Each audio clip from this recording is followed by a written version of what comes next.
see the house every day when I go to work. So it's always there every day. And I always think about her. I mean, there's not one day that I don't think about her. When convicted felon Peter Garcia was released from prison, his wife Evelyn reluctantly agreed to let him come back home. So she took him back, and he started the same thing all over again.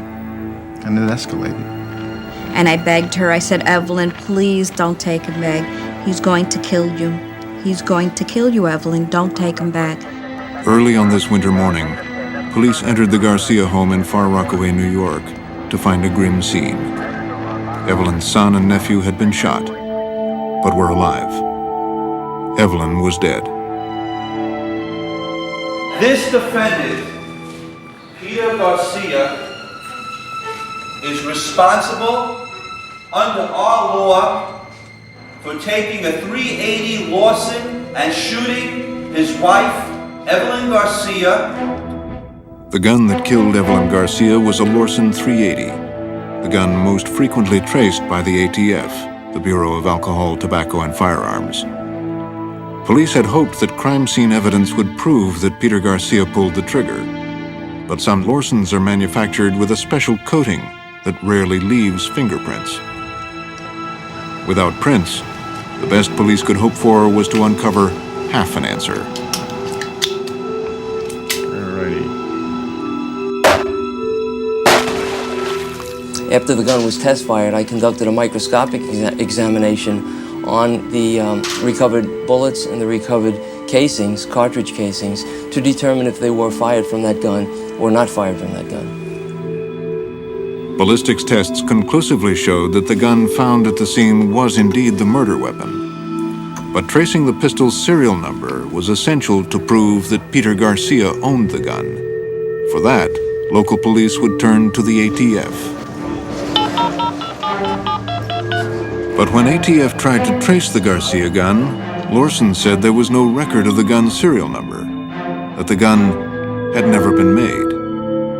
When you run a trace on a firearm, it's going to tell a story. The story is going to be that this gun originated or was born in this location. In this particular case, what was different is that that did not occur. How does a gun that was never made kill an innocent woman? The answer leads to a world of corporate neglect and criminal greed, to a black market in guns and those who are trained to stop it, and ultimately, to one of the largest gun thefts in United States history.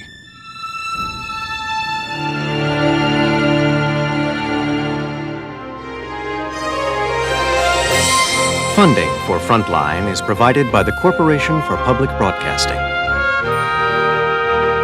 and by annual financial support from viewers like you. This is Frontline.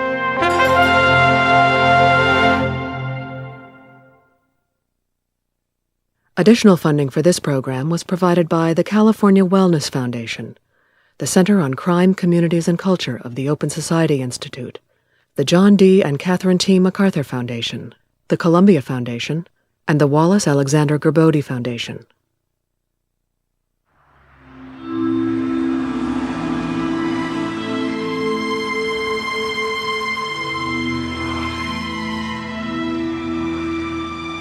The mystery of the Garcia gun would not be solved in New York City, but 3,000 miles away in an area east of Los Angeles, known as the Inland Empire.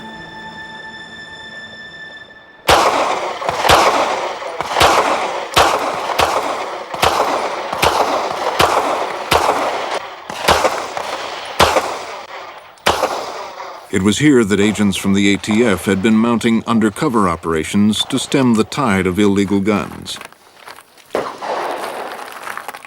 I'm out to buy guns and explosive devices that are operable, that are functioning, that are loaded.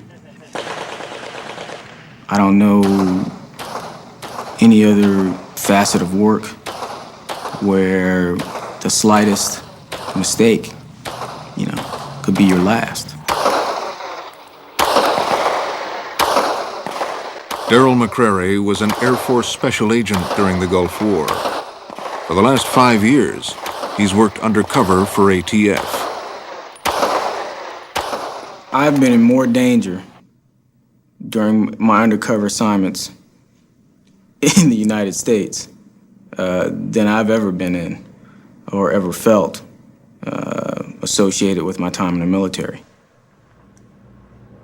I mean, I've seen pretty much everything, from machine guns to two-shot Derringers to high-capacity 16-plus round handguns, 30-round drum-fed guns, street sweepers, Mac 10s that are often seen in the movies. It is just a hodgepodge of different guns, accessories, tools of the trade, if you will. Small caliber, 25 caliber semi-automatic pistol. The caliber on this is a 9mm, demilitarized version, basically an M16. Modified shotguns, those are the ones that have been, the barrel has been sawed off at one end. This is referred to as a SPAS 12. It's an assault shotgun. What would someone do with this? Nothing more than cause a lot of damage and, you know, wreak a lot of havoc with a firearm like this. Imagine, this is basically a grenade thrower. You know, it's what this is. No more than that. Every gun in this room was recovered by ATF as part of a criminal investigation, but few can ever be traced back to a criminal. So it was no surprise when the ATF failed to trace the Lorsen 380 that killed Evelyn Garcia. The search for the Garcia gun might have died there. But a few months earlier, McCrary had received an eyebrow-raising tip from a confidential informant. The usually reliable CI believed that he could get 2 Lorsen 25 caliber handguns, new in the box and completely clean. Street language for a gun that cannot be traced back to the buyer. The guns came to us in the box. One of the things that stood out was the barcode. There was actually a barcode on the box. Not only were the guns brand new, their serial numbers ran sequentially, starting with the number 1, meaning that some of these guns were the first ones ever manufactured by Lorsen. McCrary was suspicious. But that we were buying that first case. You know, bells and whistles were going off. Special Agent Daryl McCrary of the Bureau of Alcohol, Tobacco, and Firearms, Riverside Field Office. I'll be attempting to make a purchase of one case, which is approximately 36 Lorsen 25 caliber handguns from our primary subject, Jeremy Mendoza. Investigation number 93195-950005, S as in Sierra. McCrary arranged to meet the gun supplier, 22-year-old Jeremy Mendoza, by posing, in his words, as just some knucklehead wanting to buy guns. You got them black mat ones, or they're just chrome? Just chrome. All right. I keep it simple. It's not television, it's not Dirty Harry, it's Daryl McCrary's life in the balance based on what decisions I make and how I present myself to people. It's a nice gauge, man. That new? Yeah. How much you get for that? Mendoza's asking price was $40 a gun, an unusually low street price for a completely clean weapon. When I was trying to get these, you got a pager I can blow you up with or something? It's a very dangerous environment, and it's an ever-changing environment, and you've got to be very quick on your feet, and you've got to have the ability to adapt very quickly to changing situations. Hey, well, if I give you a pager, can I give you a pager number, and then... The first time I was introduced to him, I was wearing a wire, and that is to say that I was wearing a device, and my confidential informant, without even giving me any type of forewarning or whatever, he just reaches up and he slaps Mendoza upside the head. Bam! And I'm thinking, what the hell is going on here? It's like everything changes within a split second, and I'm going, oh, it's all going to hell now, in a handbasket. Immediately, you know, I assume a defensive posture because I don't know what's going on. And immediately the CI goes, hey man, you got a wasp on you. You got a wasp on you. He starts beating Mendoza, and Mendoza starts beating himself, and he's jumping around. And at that time, the guy's looking at me, and he's going, and I'm thinking, what? My fly's open. I look down, and my wire's dangling on my legs. So I'm like, reach down, grab it, and stuff it in my pocket. And just as I do that, Mendoza straightens up, and he turns around, and he looks at me. And it's like, for a moment there, he knows something's not right, but he doesn't know what it is. And I just start talking again. Okay, you said you were gonna do, you all right? You said you're gonna do what? And it was just the luck of the draw that particular day wasn't my day to be called up, I guess. Mendoza offered to meet again and guaranteed a steady supply of guns. What shocked McCrary was the sheer numbers for sale. When you're out in an undercover capacity or you're working with an informant, he brings back one gun, that's no big deal. When he brings back 2 or 3 guns, that's no big deal. When they pull up, and it's kind of like shopping on a home shopping network, and they open up their trunk, and there are cases of guns in the trunk, you can barely hide your surprise. I mean, I'm literally having to think to myself, don't give yourself away, don't give yourself away, just relax, take a deep breath, look off, because I'm thinking, there's no way that this guy has all these guns. There's no way. How can you have all these guns? Nobody would have I don't see this many guns if I go to the gun shop, And to know that they must have come from somewhere, and they're brand new, and they're in the box, and they're packaged. You're thinking, where the hell did this come from? What Darryl McCrary was seeing was the tip of the iceberg. For the previous 10 years, the inexpensive pistol market had skyrocketed, and with it, the number of illegal guns on the streets. In California, for every 10,000 cheap handguns sold each year, roughly 2,200 have shown up in crimes. It is an explosion that has caught even veteran law enforcement officers by surprise. 8058. We're talking a lot of guns. We average probably 8 to 10 guns being brought in here daily. I mean, it's overwhelming, the amount of guns. When I first started here, we averaged maybe 1 gun a week. Scotty Zolko works in the evidence vault of the San Bernardino Police Department. It's his job to keep track of weapons recovered from crime scenes, a task getting harder to keep up with every year. The boxes on the shelves are all handguns, and there's an average of about 40 guns in each box. When I came here in 1975, we had a gun room that was probably smaller than this aisle right here. And we probably only had 100, 150 guns total, long guns and handguns. There's a lot of guns in here. There's probably in excess of 10,000 guns in here.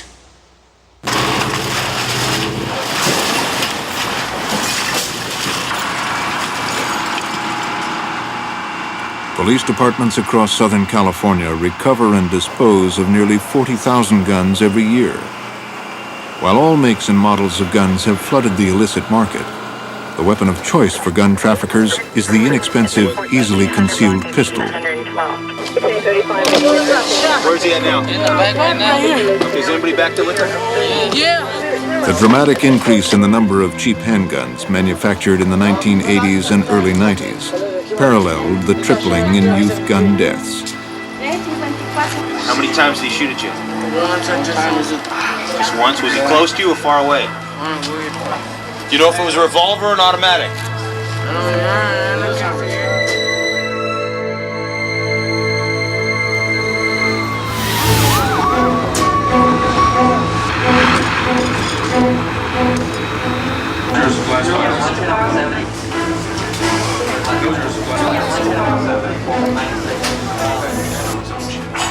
I'm an ER doc. I practice emergency medicine, and I used to do it full time. It's not enough just to treat trauma. We need to prevent it. And that if we want to expand our ability to save people from dying from a gunshot wound, we need to keep them from getting shot in the first place. Dr. Garen Wintemute has been working for new regulation of the firearms industry for the past 10 years. His main target is the cheap handgun. The idea here is to refocus upstream. But it's foolish to ignore, as we have for so long with regard to firearm violence, where it starts, and that's with the manufacture of firearms. And now I can also fire the gun. Everyone can fire the gun. So if I put the ring in the right place, I can trip the switch? I'm actually something of a moderate in the spectrum of gun policy. I don't own any guns at the moment, but I have in the past. I've taught shooting for a living. I grew up with guns to some extent, and I think they have a legitimate role to play in society. I think the role they do play has gotten entirely out of control. The basic consumer protection framework that people have come to know and rely upon for everything from motor vehicles to teddy bears simply does not exist. And it does not exist as a result of conscious and deliberate action taken by Congress in the 1960s.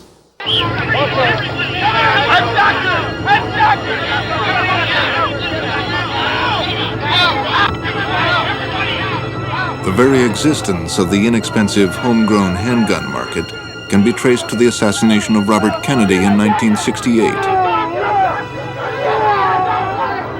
Eager to do something to stop the flow of cheap small-caliber guns like the one that killed Kennedy, the federal government demanded new, strict controls on imported handguns.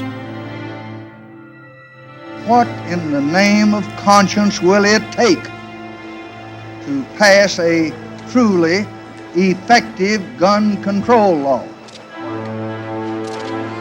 But the 1968 Gun Control Act would have unintended consequences.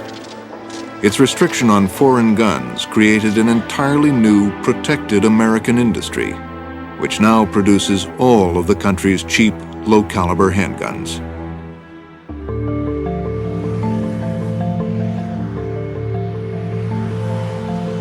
Six companies in Southern California dominate the business, all located within a 1-hour drive of the hotel where Kennedy was shot. Together, the companies manufacture over 250,000 guns each year for a combined annual sales of nearly $15 million. Brico Arms, Lawson, Davis, Phoenix, and Sundance. 3 years ago, Dr. Garen Wintemute published a report on these companies, damning the production methods and marketing practices of the group he calls the Ring of Fire. It's borrowed from the term describing the volcanoes that sit around the rim of the Pacific Ocean. And there was an effort to link, by adopting that term, to link the sense of hazard associated with those volcanoes to these firearms manufacturers. We specifically looked at a known number of guns made by each company in a defined period of time, so that we could look at the risk per gun, if you will, of being involved in crime, regardless of the number of guns any particular company made. And it was on that basis that we found that guns from the Ring of Fire companies were more than 3 times as likely to show up in ATF's tracing data as were guns from other major manufacturers. Something is different about the way these guns are functioning in the criminal community. He's had quite a devastating effect. He has promoted the idea that our guns are unsafe. And he's done this in a reckless and careless manner, and he's gotten a number of people to believe it. Bruce Jennings is the patriarch of the Southern California gun industry. A brand new P-51 Mustang, built 2 years ago by hand. It's got a Rolls-Royce engine in it at 1,640 horsepower, 450-mile-an-hour airplane. We're just ordinary people living ordinary lives. We're not out here creating problems. We're just minding our own business and, concentrating on manufacturing and sales of firearms. It's a legitimate business, it's an interesting business, and we enjoy it. Bruce Jennings is the president of B.L. Jennings, one of the largest distributors of small-caliber pistols in the country, a company he started as a spin-off from his father George's firearms business. My father tried everything in business. He tried the fishing pole holders, he tried hairspray devices, he tried tooling, he tried medical devices, snake bite kits. My father's arms were just covered with scars from where he was testing a snake bite cutter kit. He was quite an inventor, and a very interesting man, but most of his ideas were a little bit on the odd side. Here is when my father was doing fishing pole holders. Little, plastic PVC and a metal stake for a fishing pole holder. But what he did, he doodled on paper continuously. And this is one of the guns that he develops. You could see the shape of the gun, you could see little mechanisms and little sketches. And This design would later become the Raven .25 caliber pistol, one of the most successful guns ever manufactured. George Jennings would sell 3 million of them over the next 25 years. George Jennings' son, Bruce, learns the trade from Dad, splits off in 1978 to found his own company, Jennings Firearms. Bruce's sister, Gail, splits off with her husband, Jim Davis, who's George Jennings' plant manager, to found Davis Industries in 1982. And then onto the market also comes a high school buddy of Bruce Jennings by the name of Jim Waldorf, who decides there's room here for me too. His plant manager is the disaffected brother, John, of Jim Davis, husband to Gail Jennings, daughter to George Jennings, not to leave out George's nephew, Steve, who also founds a company that never got very big and has since gone out of production. It's one family. Hey, look here, man. These motherfuckers ain't gonna come back to me, right? Huh? I mean, this shit ain't gonna come back to me if something happened, drop, something like that, right? Nope, I don't know you, you don't know me. Right. McCrary's investigation was into its second month when Mendoza revealed something new. Instead of the cheap .25 calibers he had been selling, Mendoza unwrapped 2 cases of powerful Lorsen 9mm pistols, the increasingly popular gun on the street. At the crucial moment, as the cover team was taping the buy, McCrary got another surprise. So I'm standing here, and right in the middle of that, a big tractor trailer, 18-wheeler, pulls up into the parking lot. He cuts right in the middle of our deal. I mean, so while we're doing this deal, it's like pretty much for anybody else out there, I don't exist anymore. So I'm thinking, I'm gonna have to, well, hold up, man. I need to, this man in this truck, he's kind of peeking us out. I want to make sure that we're doing this deal and nobody really knows what we're doing, So he accommodates me, and he says, okay, no problem. We start talking about his car and, girls and stuff like that. And I'm waiting. I'm thinking this is the truck from hell. This guy goes forward, then he backs up. Oh, yeah. This motherfucker, let me get this dude out of this truck. We talking about 415, right? Cool. What's up with this dude here, man? Can't believe this, man. What's up with this, man? Coldest day. You got this dude fucking around in this truck. And I'm thinking, well, what is this? This is any time but now. We'd have never been able, I couldn't have found a truck if I needed one, but now this big truck's here. And what I'm trying to do is slow this deal down so that we capture this for later, prosecutorial reference. We're able to say this is what happened on this particular date and associate it with some tape, some footage. Cool, man. See, that way you can just hit me up. I ain't got it, because last night, man, I was trying to get up. I'm coming from LA, fucking traffic's bad. I get up here, man, homeboy had told me, he talked to me yesterday, said, oh yeah, homeboy got him, come on up. Right. Finally, the truck pulls off, and I'm like, okay, this guy's gone. I'm looking around, everything's okay. We do the deal, we count some money out, everything's square, boom. We're off to the races. But it was like, just like I said, Murphy's gonna rear his ugly head. And it seemed like every time we would get together, it would be one more thing that would happen. First it's the bee thing, now it's the truck. The very next day, Agent McCrary learned that his biggest worry had come true, that he was not Mendoza's only client. An ex-con known as Andre Mitchell was also selling the same models of Lorsen guns to another ATF undercover agent. Yeah, what was special about this situation was, the guns were cheap, and the amount, we were haggling over, well, how many do I get for 10? How many do I get for 15? What about later and getting some cases or something down the road? So it just seems like this guy had a, endless supply, and he was confident that he can get more. He asked, hey man, where are you getting these guns? And Mitchell replied, I know a guy who's getting them from the factory. And this was a very crucial piece of information, because now we knew the source of the guns. We knew the gun type. Now we knew the source of the guns, which would lead us in a different direction. Alarmed at the spreading gun sales, McCrary decided to put out a trace on the pistols he was buying from Mendoza through both the ATF and California systems.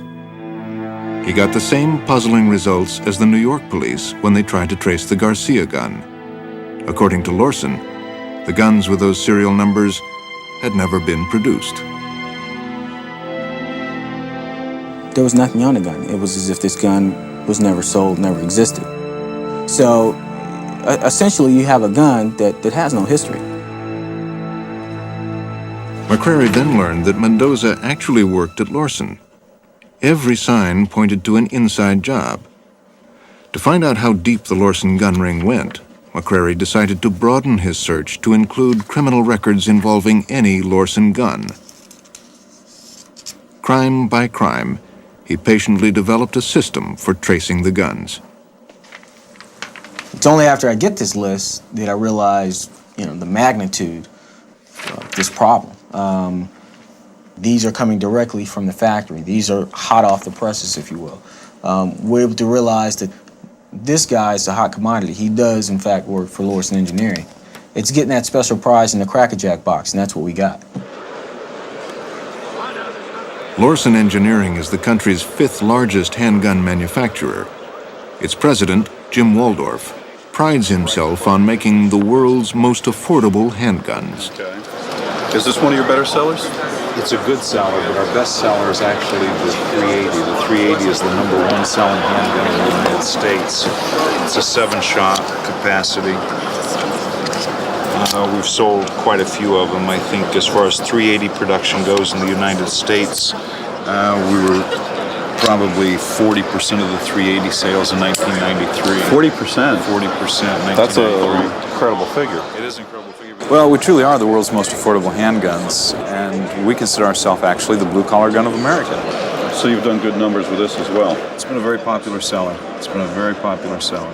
Essentially, affordable firearms or a gun that does not have a retail price tag of perhaps $600 is a Chevrolet. It's not a Mercedes. Functions extremely well. Quality is extremely good. But we build Chevrolets, and the average American drives a Chevrolet. They don't drive a Mercedes. What does this firearm Retails in the area of about $149. That's fantastic. I pay an average of $600 for the firearm that I carry. Oh, yeah. We're giving them affordable self-protection. There's 2 million people a year that defend themselves with a handgun, and you don't hear that on the 6 o'clock news. And we're giving them affordable self-protection, something that the blue-collar worker can afford to keep in his dresser drawer at home to protect his family. It's cheap, for sure. The prices are low, and if that's what they mean by affordable, I agree. I very much disagree with their contention that these guns, on balance, are protection. Like the other companies, Lorson promotes its guns primarily as a means of self-protection.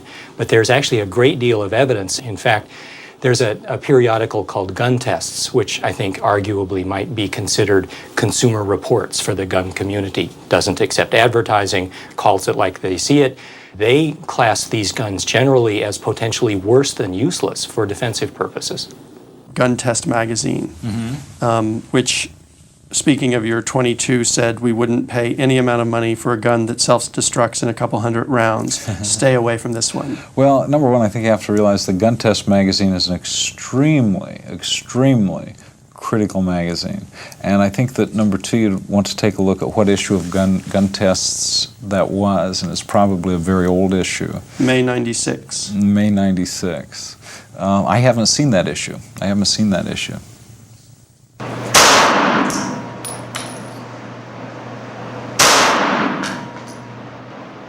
Gun Tests magazine, like Garen Wintemute, has been critical of almost all the Ring of Fire guns. And it's jammed again. I'm not going to be able to clear this one. Can I get some professional help here? I point my gun at the bad guy, I pull the trigger, and the gun locks up. as they often do, as they have in my hands. I'm not speaking hypothetically here. Suddenly, I'm facing an armed intruder with a gun in my hand pointed at him that is useless to me. I'm in deep trouble. Garen Wintemute's research has inspired 31 communities in California to pass laws banning the sale of low-quality guns, threatening the profits of companies like Lorsen. America was built with firearms, and it's certainly a person's civil right to own a firearm. And I think that when you start looking at prohibiting ownership of a firearm based on the price of the firearm, you've just taken a very large segment of society and told them that they don't belong to an elitist class, and therefore they have no right to defend their family. So you think that those laws would be discriminatory? Absolutely discriminatory. I feel they'd be more discriminatory than slavery. More discriminatory than slavery? Absolutely. Also comes with a detachable wrist strap or shoulder straps for the ladies. We don't want to let the ladies out of it. Carry that also on your shoulders. Like that one. Yeah, this one's nice. Like that one? This one and this one. Which one was the one that you said? Manufacturers like Lorsen achieve their success by keeping sales volume high. They do so by constantly developing new technologies, new materials, and new markets. That's a little different than that other one. Yeah, it has the dot coming from here to the lens. This pink grip comes in 22 caliber as well as the 25 caliber. The 22 caliber. Women are probably 25% of our sales, but it's growing. But there is a huge consciousness of personal safety in the women's market. A dealer survey suggested that it wasn't actually women that were buying them, it was men that were buying them for their wives and their girlfriends. Okay, and there was an assumption that they liked pink. Assumption they like a feminist type of thing, and as Carlotta pointed out, she'd prefer a black gun. I prefer a black, yeah.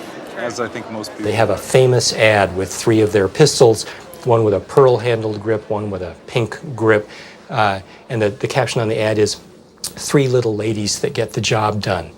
The handgun industry exhibits all the behaviors of a consumer product industry.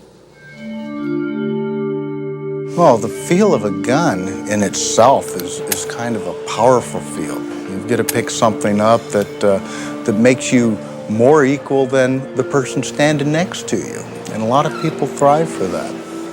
Most people love to pick up a gun and feel it. They like the way that it feels in their hand. It transfers a kind of a spiritual feel into their body by holding such a powerful piece. But the gun is a very sensual item. It's a very powerful, sensual piece of equipment.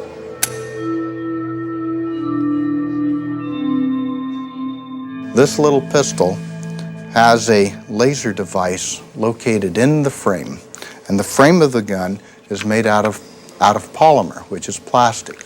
And this is the new standard. This is where in 1997 the firearms industry is headed. The laser, I'll demonstrate it here, is this red dot. The red dot is where the bullet will impact. It's a very fun feature for a gun, and especially when you're doing target shooting. It's very, very fun. The laser will tell you where that bullet's going to go, but it doesn't tell you what's there. It doesn't tell you that moving target at the other end of the darkened room is a bad guy and not a member of your family who's gotten up to go to the bathroom.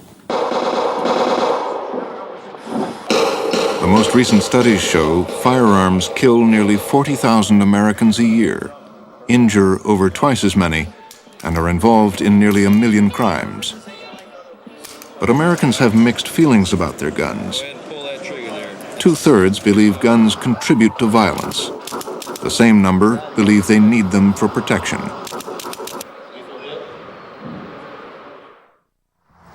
When you have them, man, just set a case aside, man. I can get at them. You know what I'm saying? You set a case aside, I get at them. You know what I'm saying? They'll go. All right, man. It's all good. I'll get with you. The Mendoza case was entering a crucial stage. 4-door Chevy, California license plate OUR, Oscar Uniform, Romeo 701, Chevrolet Impala, light cream color.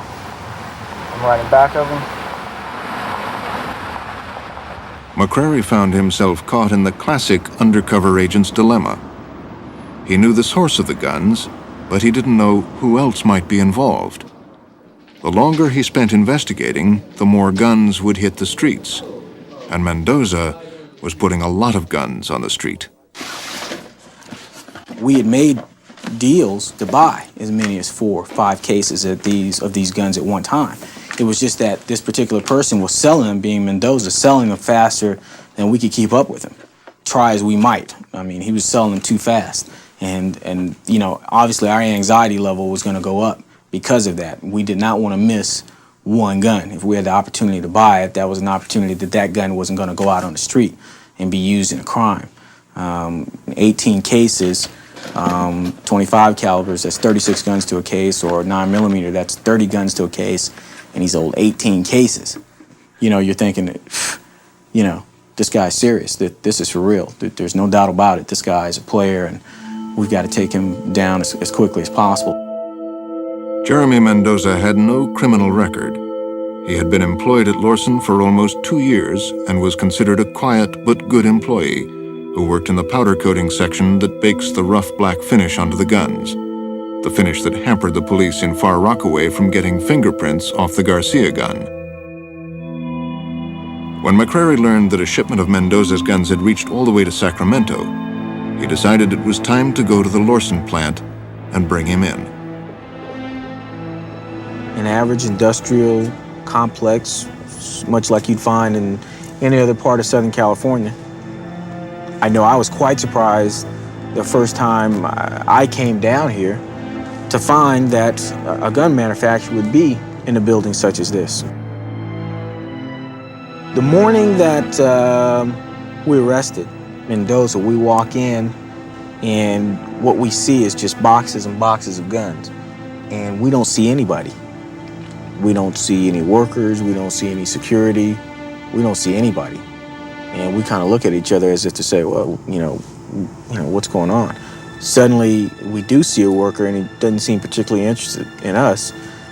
We make contact with him, and he walks back, he gets Mendoza, who comes up, and I just walked up to him, and I pulled out my badge. And I said, you know what time this is? And he said, yeah. And it was simply that. I mean, there was a brief look of surprise, and then there was a resignation of, you got me. When McCrary entered the Lorson factory, what he saw had shocked him. Here at one of the biggest gun manufacturers in the country, he says he was within arm's reach of guns in all states of assembly, with nobody there to stop him. I've dealt with security on a pretty high level, and anybody with a security background with knowledge of this would probably say, what security? Michael Bryant had worked at Lorson as a production line supervisor, overseeing 30 workers, including Jeremy Mendoza. Well, there was no security. There was absolutely no security at all. They had no security officers, no metal detectors, anything like that. So people would walk in during lunchtime and walk in the shipping and receiving department, just look at the guns, just play with them a little bit and look at them and see how they looked, put them back inside in the box, and go back up, go about their business. Did they ever take them out of the box and keep them? Oh yes, there were guns missing out of the shipping and receiving department. If you were slick about it and watchful, you could take whatever you wanted. Guns were stored in locked rooms, and the locks weren't sufficient enough to keep the 2 employees out of the rooms. Did you have security guards? No, we didn't, not at the time. Did you have any kind of fencing or locked? They were locked, closed rooms, and I think that if you take a thief that's intent on stealing something, if they want something bad enough, they're going to steal it. A gun manufacturer has to have a certain level of controls because this is a controlled item. Every gun that is serialized is a controlled item. And to be able to just walk in to a building and not be questioned for a gun manufacturer is out of the question. It just would be unfathomable. I mean, it would be like being able to walk into a major department store with nobody there and all the goodies there for the taking. Let me give you as a contrast Smith & Wesson. Go to Smith & Wesson. Hundreds and hundreds of yards away from the manufacturing facility, you encounter a gate. You do not get through that gate without clearance of the very burly, very well-informed, and electronically connected security guard who's in a blockhouse. And if you did get in, you'd have a hard time getting into the plant. Most of Smith & Wesson's plant is underground for security reasons. It was built at a time when they were worried about its destruction as an act of war. But Smith & Wesson is like a fortress. Lorson is like a park. Here you're producing firearms, and you have them being stolen by the thousands. And there's not even a fence. There's not even a security guard. Now listen, that's a pretty sensational aspect, and it's a very sensitive aspect to me, because I don't like the idea of thinking that people stole a couple thousand handguns from us either. I told Jim exactly what was going on. I told Jim that there was drugs being sold in this plant. I told him that there were guns coming up missing, and that there was racism in the plant. And then Jim said, okay, I'm going to investigate and I'll call you back. Bryant says that so many guns went missing from the factory floor that he was afraid he might at some point be blamed for the losses. He devised an inventory system of his own to keep track of the gun parts coming and going from his department. So I developed a system and kept accurate account of the 380 frames, the slides, and the 25 slides and frames. And I would write down the time in one box. I would write A and B, and then how many, 102, left at 8:37 a.m. Or it would be 100 would be complete with the blue, because I had it also color-coded also. So I would have a document to show how many slides and frames that went into the department and came out. Soon after starting the inventory system, Bryant was fired from the company. He filed a racial discrimination suit that was settled out of court by Lorson for $3,000.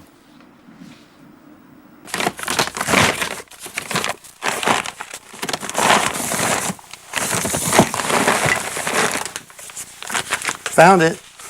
The impact of Lorson's security and accounting problems were showing up in police departments across the country, as when Scotty Zolko tried to trace a Lorson 25 caliber reported stolen in Riverside County. The gun that we pulled out is stolen from a shipment of guns that was sent out of the Lorson factory. According to the records, they had it missing since February of '96, and we've had it here since February of '95. I don't know. Cute, isn't it? I don't know what they do over there and how long it takes them to discover something is missing.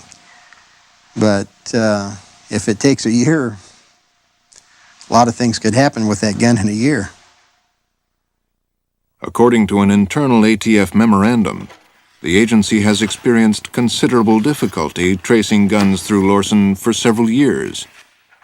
And they say there have been over 100 traces in which Lorson provided incorrect information to ATF. The biggest problem of this kind they have ever had with a gun manufacturer. We have done the best at accounting for every single gun that we manufacture that's humanly possible. You've not heard at all that there was a problem with guns being traced to Lorson and Lorson saying that the gun had not been manufactured? No. Guns that had been used in crimes? No. You've never heard this before? I've heard an allegation, but I don't think that it's ever been confirmed. So you really did not know of any accounting problems that the company had? I had heard allegations, but I think every company in the world has had accounting problems. And again, I wish we could get into more detail, but you've absolutely worn me down. Well, I'd like to talk about it more. Frontline has learned that ATF is conducting a criminal investigation of Lorson, trying to determine if it broke the law by failing to report missing guns, and whether Lorson misled the ATF during its investigation. But this case has also raised questions about the agency itself and the way it traces guns. My name's Tammy, and I'm with the ATF Tracing Center, West Virginia, and I need some assistance with a gun trace. During the year of the Mendoza investigation, The unsuccessful traces of Lorson guns all came through the ATF National Tracing Center. Yet no one saw a pattern and raised a red flag. ATF, I think, ends up damned if they do and damned if they don't. They are attempting to regulate an industry with one hand and several other fingers tied behind their back. A simple computer program could have alerted ATF to the unusual pattern of the Lorson traces, but they didn't have one. And that's not the only inefficiency in the system. Part of the problem is that Congress has forbidden ATF from using computers to track gun sales, not wanting to create a central registry. Instead, the ATF must follow a paper trail and rely on a labor-intensive process that finds the gun's owner in less than half of its cases. I need to speak to someone who can give me assistance with the gun trace. It's tremendously inefficient, and it's inefficient by design. The last time they tried to make a serious effort to regulate not just the industry, but even illegal commerce in firearms, there was a serious effort made to abolish them altogether. I think ATF, as a law enforcement agency, deserves to have the sort of manpower, the sort of material resources that they need in order to do that job. We're pleased to be able to give the Distinguished Achievement Award to special agents of ATF, DEA. I know I got up in the morning, I had this case on my mind, I would sleep, I would dream about different parts of the case, I'd wake up in the middle of the night and say, oh, I didn't think of that, you know. I would have never imagined in a million years that, very new to the job, that I would, stumble upon a case like this. The magnitude, all these guns, I wouldn't have thought about this being in 15 years. Darryl McCrary is now a rising star in ATF, honored by his colleagues for cracking one of the biggest cases in Bureau history. But he's still bothered by the guns that got away. Every gun that gets out is a gun that could be potentially used in a crime. It's a gun that could be potentially used in an act of violence against another person. And as an agent or as a police officer, you have this edict that you're going to go out and you're going to prevent this from happening. This one gun could mean the difference in, a person going home at night. After 3 years, McCrary knows what happened to only a fraction of the Mendoza guns. This particular gun, serial number 367584, it's an L380. It was recovered or a request for the trace was done in 1995 out of New York City. That's the gun that killed Evelyn Garcia. That's the information that I have. This gun was used in a murder in New York City. In addition to the gun that killed Evelyn Garcia, the gun that never existed, the Lorson guns have already shown up in over 500 crimes. A homicide in Virginia, a robbery in Louisiana, a carjacking in California. They screamed and they pulled out guns saying, "Everybody get down." This woman was terrorized along with 7 other people in the armed robbery of a restaurant. I was waiting for a gunshot to go off. I just thought, this is it, or somebody's gonna die here. First you're like numb. Karen Hayes was carjacked at gunpoint on her way to make a pizza delivery. But after a while it all starts to sink in, and it is terrifying. That's when you really get scared again.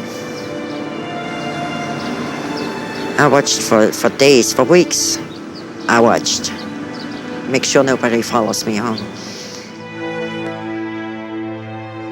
The ATF now estimates that the Mendoza case alone put 6,000 illegal Lorson guns onto the streets. You gotta be kidding me. 6,000 guns.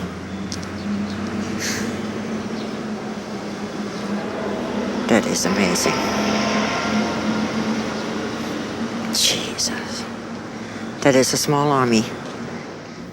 To have 6,000 guns out in the illicit market is to have 6,000 or more potential violent encounters on any given day. So, I mean, it's a nightmare in the making. I mean, you've got all the ingredients for trouble. That trouble, started at Lorson, has spread clear across the country. I've got Charleston, South Carolina. I've got Long Beach, California. I've got Marion, Indiana, Atlanta, Georgia. How do they get from A to B? How did a gun that was made here, that was stolen directly from the factory, how does that gun get to Chicago? How does it get to Detroit? The guns kind of take on a life of their own. There's a pattern here. Mr. Waldorf, a bunch of your guns are missing. It's not my fault. Mr. Waldorf, your guns are used all the time in crime. It's not my fault. These folks are looking for anybody else to take responsibility for the consequences of their actions. It just doesn't fly. I'm sorry. I don't buy that. Guns don't go off by themselves. Somebody pulls a trigger. This illicit business of trafficking in firearms is capitalism at its best. Capitalism is all about return, the selling of goods for the highest return. It is a business, and people should know that. A thriving business, a very big business. This was cheap guns for the taking. This was a great opportunity to exploit.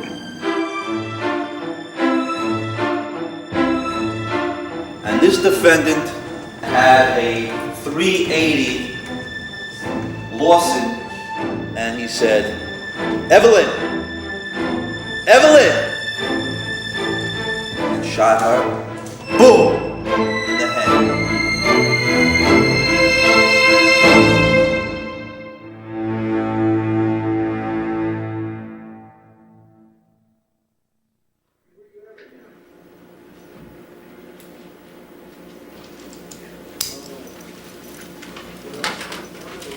Darryl McCrary's investigation sent 4 street gun dealers to prison. But so far, the Justice Department has issued no indictments against Lorson or its executives. As the investigation continues into its 3rd year, the ATF estimates the number of guns missing from Lorson has now reached nearly 14,000.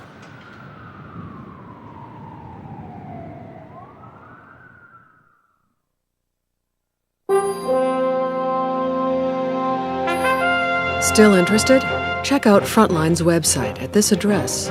How on target are you about the guns around us? Take our guns quiz and find out. Or get a closer look at those junk guns and how they're rated. Check out the best arguments on both sides about guns and gun control. Or read what it feels like to be shot. And much more at www.pbs.org. Next time on Frontline, it's the new American dream. For us, this is about people making money and the government. And about politicians controlling the system. These guys are predators. Why is the government even in the business of gambling? How much do we all stand to lose? Easy money. Next time on Frontline.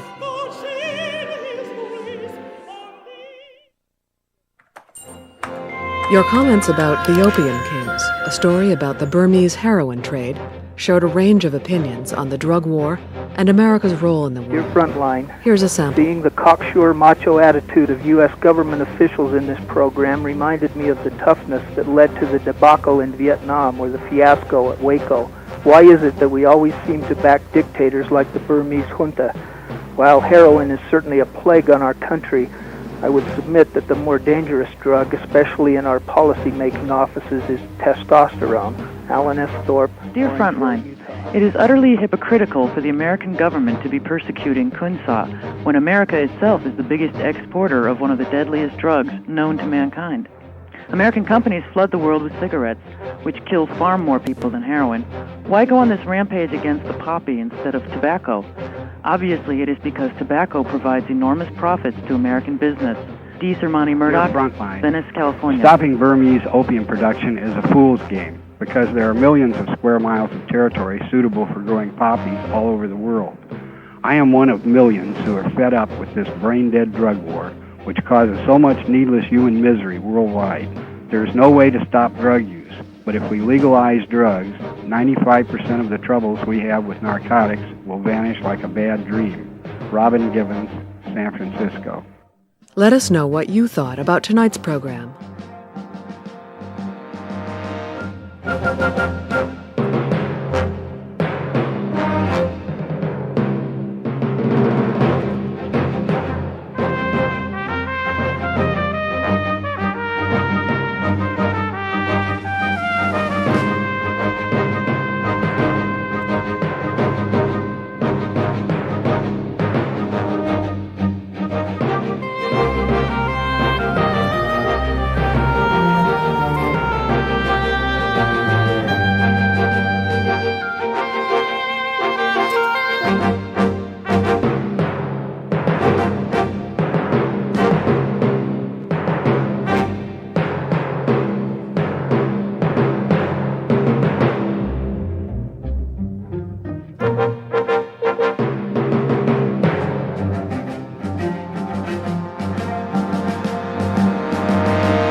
Funding for Frontline is provided by the Corporation for Public Broadcasting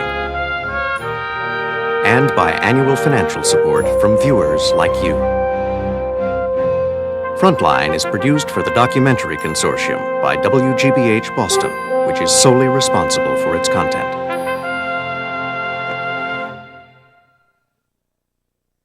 Additional funding for this program was provided by the California Wellness Foundation, the Center on Crime, Communities, and Culture of the Open Society Institute, the John D. and Catherine T. MacArthur Foundation, the Columbia Foundation, and the Wallace Alexander Gerbode Foundation. For videocassette information about this program, please call this toll-free number, 1-800-328-PBS1. This is PBS.